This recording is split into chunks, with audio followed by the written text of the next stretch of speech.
Well, welcome to Teach Every Nation's newest course, Survey of the Bible. And it is going to be unlike any other course you've ever taken because we're going to speed teach. And if we do our job speed teaching you, guess what? You're going to experience speed learning. Because we're going to take a look at this most amazing book, the most amazing book of all time, the Bible. Everywhere I travel, people say, I wish I understood more about this book, but there's so many people, so many places. I get lost all the time. I read Genesis, Exodus, I get into Leviticus, I don't know what's going on, and I want to read it more, but I just can't find my way and understand. Well, guess what? We heard you. We made this course just for you. And we've taken this course, and unlike all the other courses that we at Teach Every Nation have done, some of the courses are skill courses, like anyone can become a great communicator and how to double your church and your business. Or a heart course like the Biblical Portrait of Marriage or What on Earth is God Doing in My Life. This course isn't. This is a memorization course. We want to put the truth of God's Word inside of you so you never get lost again. It's called the Survey of the Bible. And what we've done is we've taken this and we said, this is our material. How can we boil it all down until we get the minimum that you got to know to say you understand? And then we take that minimum and we develop it till it's easy for your mind. And it kind of slips in. It's called Mind Easy. Then we take it in its Mind Easy form. You're going to have a ball in this course. And we take it and we help you memorize it. And we approach that various ways until you say to yourself, you know what, I got this. I don't even have to study. I got it together. Well, that's what this course is all about. Now, what are the goals of this course? How can we teach this to you in just a short period of time? Well, we've taken this book and we approach it this way and this way and this way and this way and this way. We study the books of the Bible. Then we study the places of the Bible. So if you're reading and you read about Assyria, you'll know where that is on the map. Then we tell you the story so that you can actually, without any notes or anything, start from creation and go all the way through the end of the Old Testament. And then in the second half of the course, when we deal with the New Testament, you can do the same thing. And then we deal with the people of the Old and New Testament and the periods. I mean, it is going to be unlike anything you've ever experienced. But it's an awful lot of books, isn't it? Take a look at all these books, all 66 books.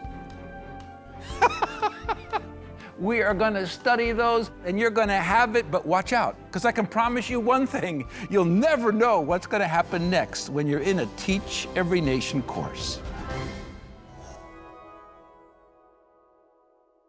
Well, welcome to the Bible Library.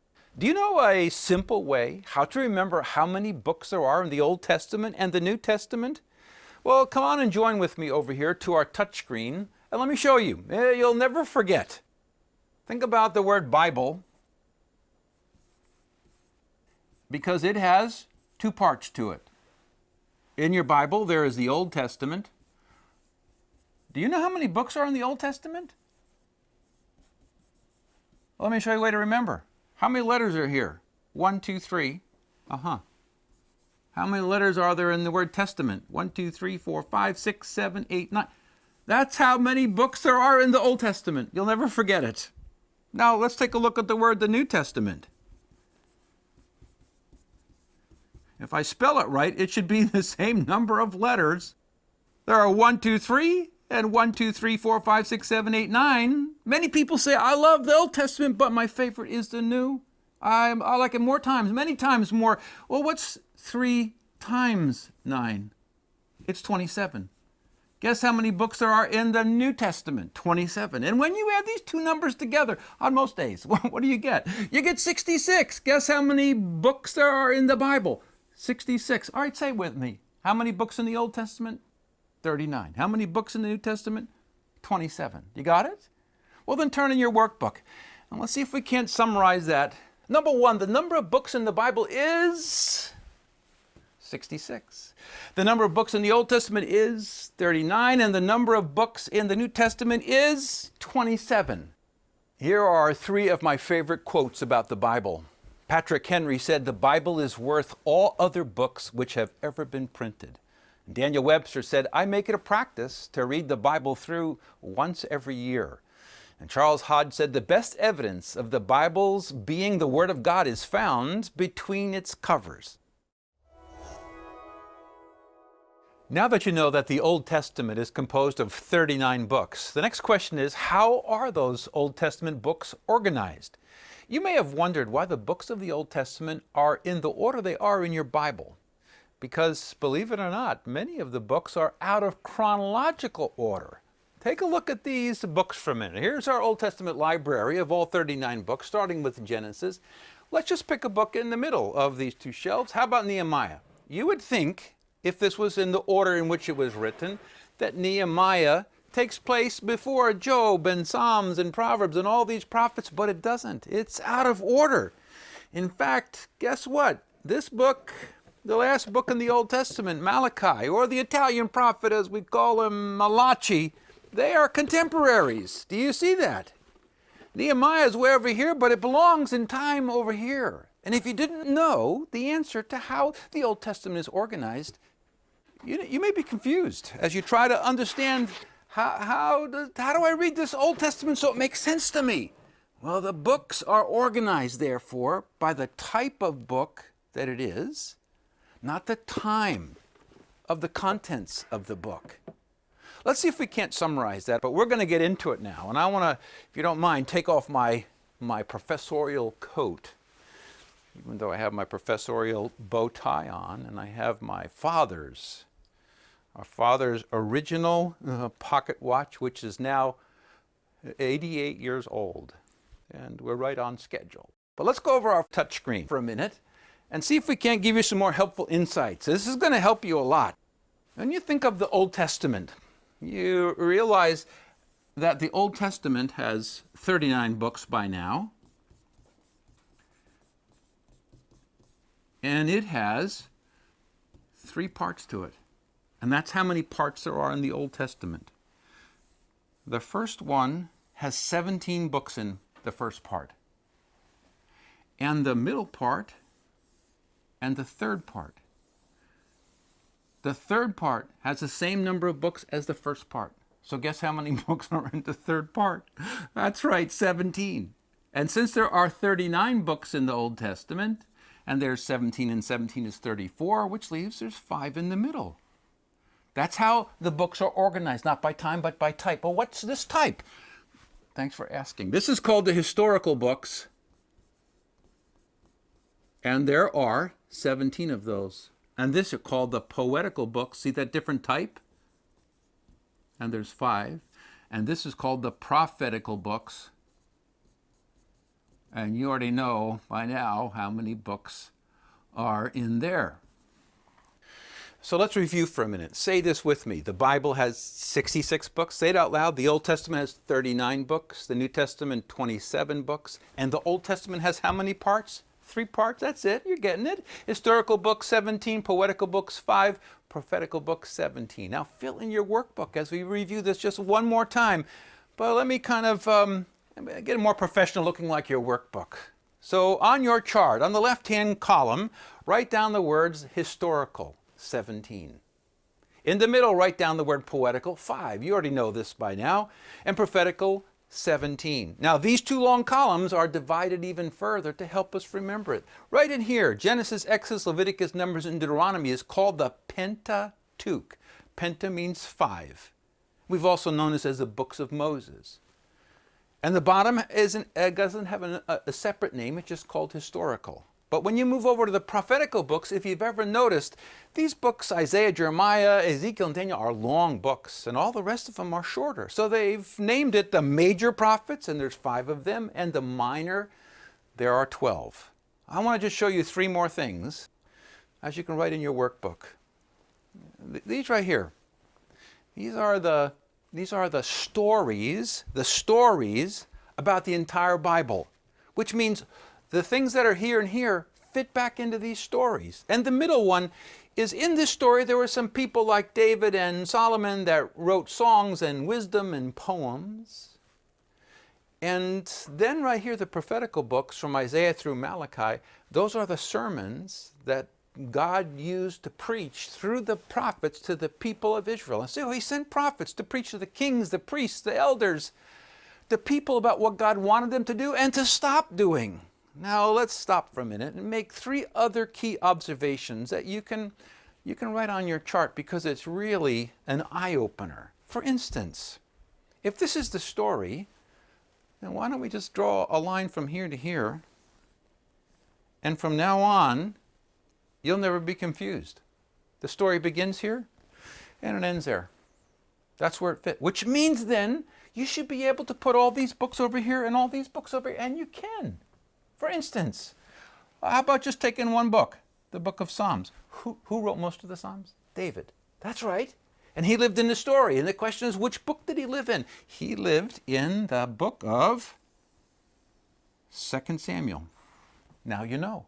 So when you're reading 2 Samuel, that's where the Psalms fit. Well, who wrote Proverbs, Ecclesiastes, Song of Solomon? That's right, Solomon did. So these 3 books were written by one person, David's son, and he lives. When did he live? He lived right here in 1 Kings. Is this fitting together to you? Well, you may be thinking to yourself, whoa, I can't imagine where all those prophetical books go. I mean, that's all 17 books. Think about it. Is it up here? Nope. Does it overlap Samuel? No, it doesn't. Well, where do they all fit? Every one of those books fit from 2 Kings all the way through to Esther. All of these are scrunched back here. Why? Because Israel started to live in more and more sin, and God wanted to challenge them. Please stop. Please repent. I don't want to have to judge you. Well, you got it? The Bible has 66 books. You know this. Old Testament, 39 books, 3 parts. Historical books, 17. Poetical books, 5. And prophetical books, 17. But now, let's take a look just a little deeper. And let's take all 39 books of the Old Testament and stack them on my desk.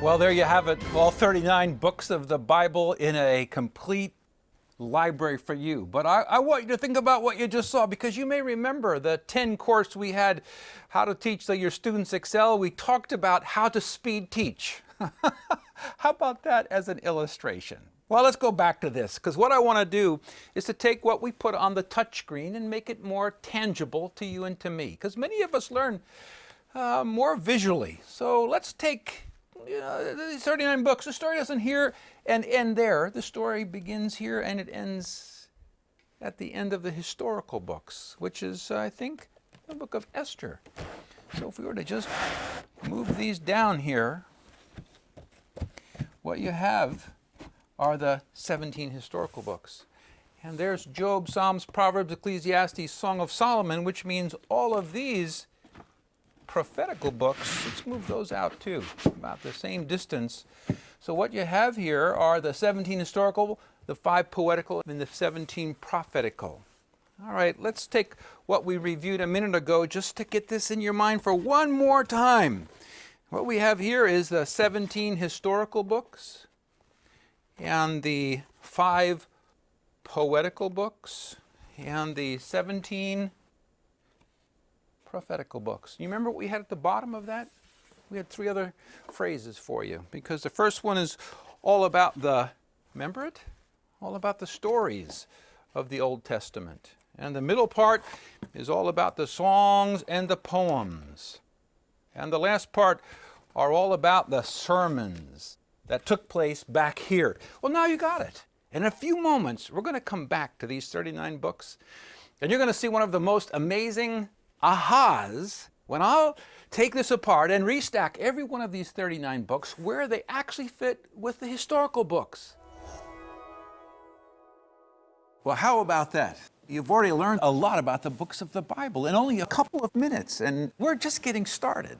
I just realized, 66 books in the Bible, 2 parts. The Old Testament, 39 books. The New Testament, 27 books. You got it.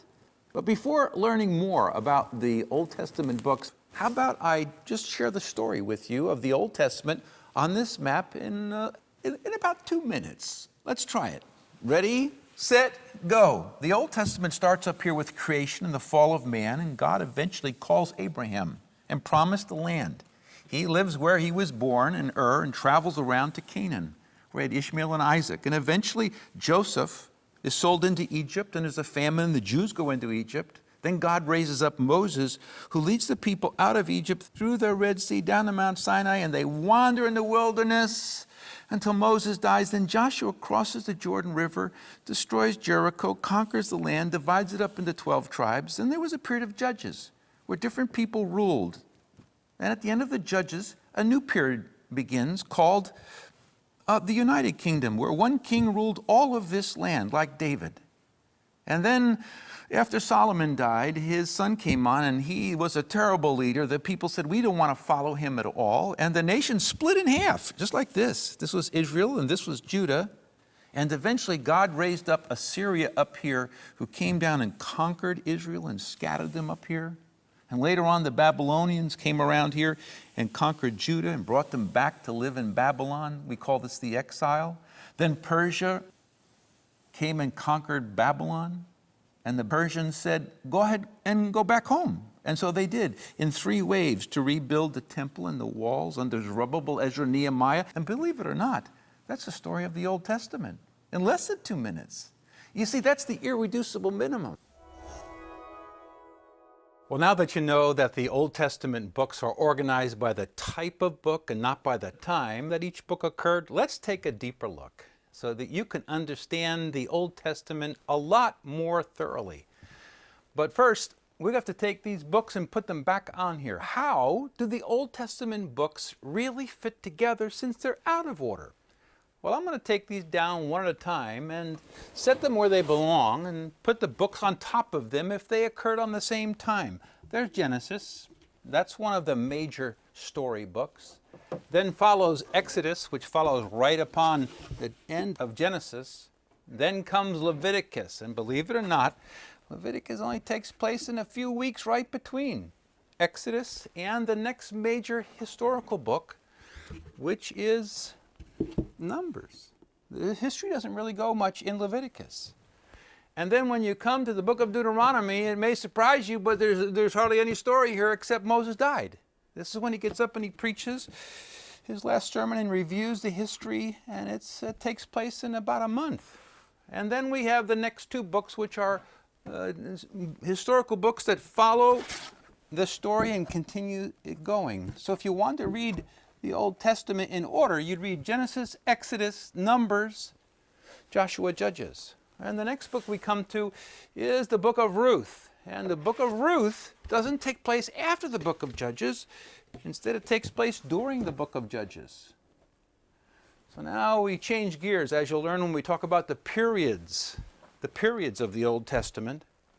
But things change now. And we have some really important major books in our story. Here's 1 Samuel,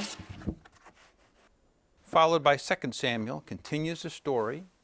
And then 1 and 2 Kings continues that storyline, moving right along. And then all of a sudden it stops. And there's some books which repeat the story. It's the story that's taking place over here. And it's in 1st and 2nd Chronicles. They don't go after 1st and 2nd Kings. In a sense, what they do is these books give you the story of the political nature of what happened in history. And these books give you, I guess you could say they give you the priestly perspective. And we're going to put the book of 1st Chronicles over 2nd Samuel. And although 2nd Chronicles covers both of these, we're going to put it over here on top of 2 Kings because that's where it basically fits. And we're going to realize that what happens here is something surprising. It's not really talked about as far as a history in the Old Testament. You'll learn this in the periods. But this is when Israel and Judah are destroyed, and Judah goes over to Babylon and is exiled there. And there really isn't a story that continues through those 70 years. So we actually made another little book that really isn't a book of the Bible, but I want you to see it. It's called The Exile. And it really is a unique 70-year period. And then we have the books. Ezra is next, picking up actually from the end of these two books. And then Nehemiah. And then you would think Esther's at the end, but it's not. Esther takes place during the period of the book of Ezra. So if you wanted to read the story of the Old Testament, Genesis, Exodus, Numbers, Joshua, Judges, 1 Samuel, 2 Samuel, 1 Kings, 2 Kings, Ezra, Nehemiah, and you're done. It's 11 books. This exile's kind of in the middle. It's just, there's no book here. We're just putting it as a placeholder. Now, the next thing you want to do is to take a look at those 5 poetical books, and where do they fit in all this? Well, Job could be the oldest book in the Bible, but most scholars put it at about the time of Abraham. So that's way over here in Genesis. And when you come to the book of Psalms, you know that the book of Psalms was written by King David. And King David lived at 2 Samuel and 1 Chronicles, and that's where that book fits. Got it? Then the next 3 books, Proverbs, Ecclesiastes, and Song of Solomon, they fit over here, and we want to put those just like this, because that's when Solomon lived. Now we get to the 17 prophetical books. Earlier in the session, you learned that they didn't take place all the way over there, or here, or David, or Solomon, which means they fit all at the end. Now the question is, where do they all fit? Well, let's take Isaiah. Where do you think it fits? It fits right here. And where does Jeremiah fit? Well, I'll be. It fits right here. This is an important part. And where does Lamentations fit? It fits right here as well. You see, what was taking place here, Israel and Judah were rebelling so much against God that God kept sending them prophets because he didn't want to judge them. And then we have 2 other books that happened in this exile period. They happened over in Babylon. And they are Ezekiel and Daniel. And we'll talk all about this in the rest of the course. So now we have all these other prophets. Where do they fit? Do you know? Do you realize how much you're picking up right here? Let's take a look at Hosea, Joel, Amos, Obadiah. Okay, where do they fit? Well, they fit right here, the same period. And this one. And Amos and Obadiah. We're getting pretty tall. You go back and you read the Old Testament books here, you realize God is really preaching, sending person after person to preach to Israel and Judah, repent, don't live this way. Okay. All right, so where do all these books, Jonah, Micah, Nahum, Habakkuk, Zephaniah, where do they fit? Well, they fit on top of these. Now you're getting, this is really the crisis of the Old Testament, is right here. And now we have the last, Haggai, Zechariah, and Malachi. They don't preach over here. That's Ezekiel and Daniel. In the lifetime of Ezra, you have Haggai, you have Zechariah, and as you learned earlier in this session, Nehemiah and Malachi work together. Well, there you have it. You have the entire Old Testament and how it fits together. Well, it's hard to believe that we're already at the end of our first session.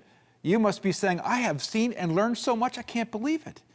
But now I want to back away for a minute, because when you realize that the books of the Bible had over 40 different authors who wrote during a period of over 1,000 years, maybe you've wondered, how could something that started in the Garden of Eden have a unified message to the very end? And so I want you to know that I wanted the same thing. So I decided to compare 2 things. The first 3 chapters of the Bible with the last 3 chapters of the Bible. Genesis 1, 2, 3, and Revelation 20, 21, and 22. And I wanted to know, how did what God start in the Garden of Eden conclude 66 books later? Do the books of the Bible really tell a unified story? Oh man, wait till you see. You'll never have room for doubt again about the Bible. Just think about this. 1,000 years, 40 different authors, all 66 books. How could these 2, beginning and the end, really work together? Well, the unity of the Bible, as you're going to see, is a supernatural thing. So let's take a look at what I found when I compared the first 3 chapters with the last 3 chapters. I'm going to give you Genesis and then Revelation. Here's Genesis. In the beginning, God created the heavens and the earth. In Revelation, it says, I saw a new heaven and a new earth. In Genesis, it says, the darkness he called night. In Revelation, it says, there shall be no night there. In Genesis, it says, God made 2 great lights, the sun and the moon. In Revelation, it says, the city has no need of the sun or the moon. In Genesis, it says, in the day you eat thereof, you shall surely die. In Revelation, it says, and there shall be no more death, neither sorrow. In Genesis, Satan appears as the deceiver of mankind. But in Revelation, Satan disappears into the lake of fire forever. I mean, just think about what you're hearing. In Genesis, shown a garden into which defilement entered. But in Revelation, shown a city, quote, there shall in no wise enter into it anything that defiles. In Genesis, the walk of God with man is interrupted, but in Revelation, the walk of God with man is resumed. In Genesis, it's the initial victory of the serpent, but in Revelation, it's the ultimate victory of the Lamb. In Genesis, I will greatly multiply your pain. Revelation, neither shall there be pain anymore. In Genesis, cursed is the ground for your sake. There shall be no more curse. Man's dominion is damaged in the fall of Adam in Genesis, but in Revelation, man's dominion is restored in the reign of Christ. The first paradise was closed, but in Revelation, the new paradise is actually opened. Access to the tree of life we lost in Adam in Genesis, but in Revelation, the access to the tree of life we regain in Christ. They were driven from God's presence, but in Revelation, we shall see his face. Isn't that just amazing? God, from the beginning of all time, planned the conclusion and used 40+ authors